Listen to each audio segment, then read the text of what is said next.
There's more breaking news tonight in the third straight night of anti-Trump protests. We're just getting audio of Hillary Clinton speaking with campaign volunteers and staffers saying these have been very, very tough days. Let's listen to the audio. Hello, everyone, and I really appreciate you being on this call so that I can tell you one more time how grateful I am to each and every one of you. I saw many of you on the campaign trail. You were knocking on doors in the snow in Iowa and New Hampshire, and you were part of our final sprint this fall. And in so many ways, you are the heart and soul of our campaign. And being your candidate has been one of the greatest honors of my life. I have to say that as volunteers, you didn't just talk about the values we share. You really embodied them. You made sure that our campaign was as hopeful, inclusive, and big-hearted as the America that we believe in and that we set out to build together. You left it all on the field, every single one of you, and the relationships you formed, the connections you made, I hope will prove to be of lasting significance to you, and I think will make a difference for years to come. Your work mattered, and I believe it still matters. Look, I'm not going to sugarcoat it. These have been very, very tough days.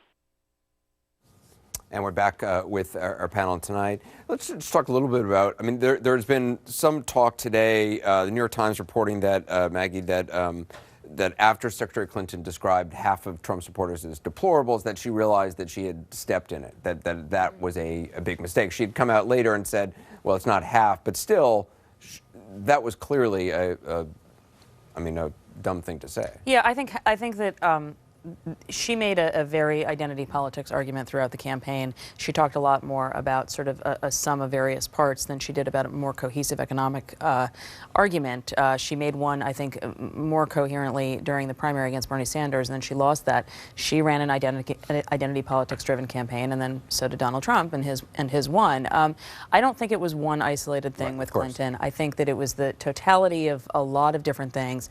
I do think the Comey letter hurt her, but I also think that the incident where she was sick and how she dealt with it when she had pneumonia during the 9/11 memorial was an issue. And I think that, I think deciding to give paid speeches for a year and a half before getting into the race, ultimately, I continue to go back to that. I remember at the time, I was reminded after she lost by 3 different Democratic strategists that I had said in 2013 that I didn't see how she was going to be president doing what she was doing. And I had completely forgotten that I had said all of that because the field was totally cleared for her. Well, it's also, the decision to make those speeches that, she said at the time that she didn't know she was going to run for president, which is, I mean, that's hard to believe. And they've known that she was going to run for president for quite some time. I got some blowback from somebody, pretty close, person close to her team today about that, who said, no, she really didn't know what she was doing. But on the other hand, I also know that as I was going through the reporting that I was doing at the time, which was a lot of preparation work, certainly by the people around her, who at minimum were preserving her options, and she knew what they were doing. You can see in the Podesta emails, and to be clear, that was a tremendous breach of privacy, that it was awful, I would imagine, for anybody, but it does make clear how much stuff was going on at the same time that they were telling reporters it wasn't. Christine, I mean, Podesta in a call to donors was, really blamed Comey, pointing the finger at that. Is that really, I mean, obviously it probably had some sort of an impact, but in the end, isn't it all about the candidate? I mean, you can have, there's plenty of people who work their hearts out trying to bolster her as best they could, but in the end, don't voters make a choice based on the candidates? Well, I think, look, on any campaign, win or lose, and I say this as a former candidate, the buck stops with the candidate. I mean, that is the reality, and Hillary knows that, knows that as well as anybody, having won and having lost.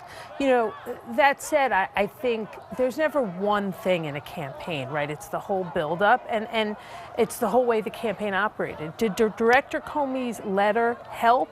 2 weeks out? Absolutely not. Absolutely not. And it was most impactful because I felt like at that moment in the campaign, we had some wind at our back. And I think even the Trump people would admit this over now. At that moment, we were kind of on the upswing.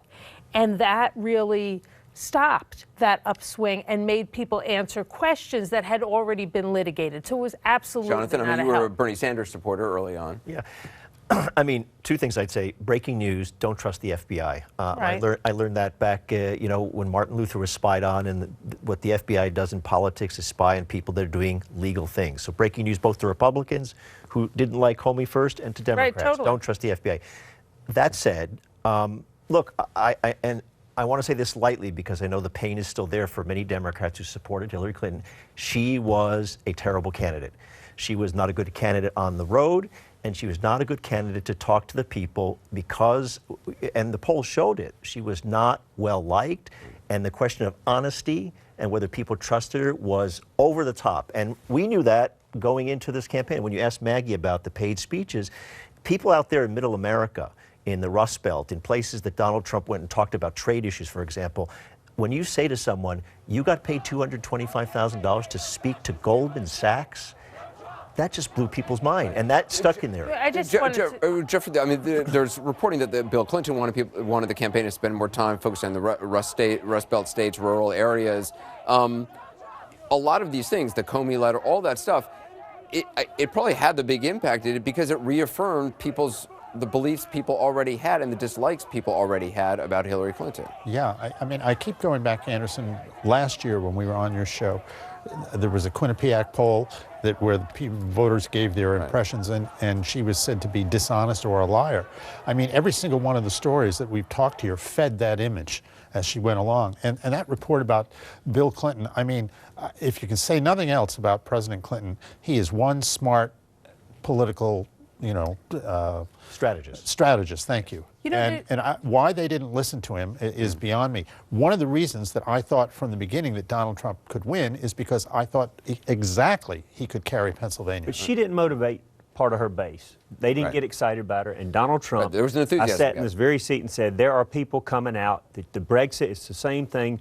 People aren't picking up on it, but there are going to be a crowd of folks that come out that nobody's getting in polling. They're going to show up. But he turned out people. People were excited to come out and vote for him, and she wasn't able to turn out part of her key core support, and that was the difference in the race. I think there's often a zeal at the end of a campaign to make the person who lost the race into everything about their campaign and everything about that person. That's simply not accurate usually ever, and it's not in this case. And let's remember, the country was split. Neither one of them was going to win overwhelmingly in some magic campaign landslide.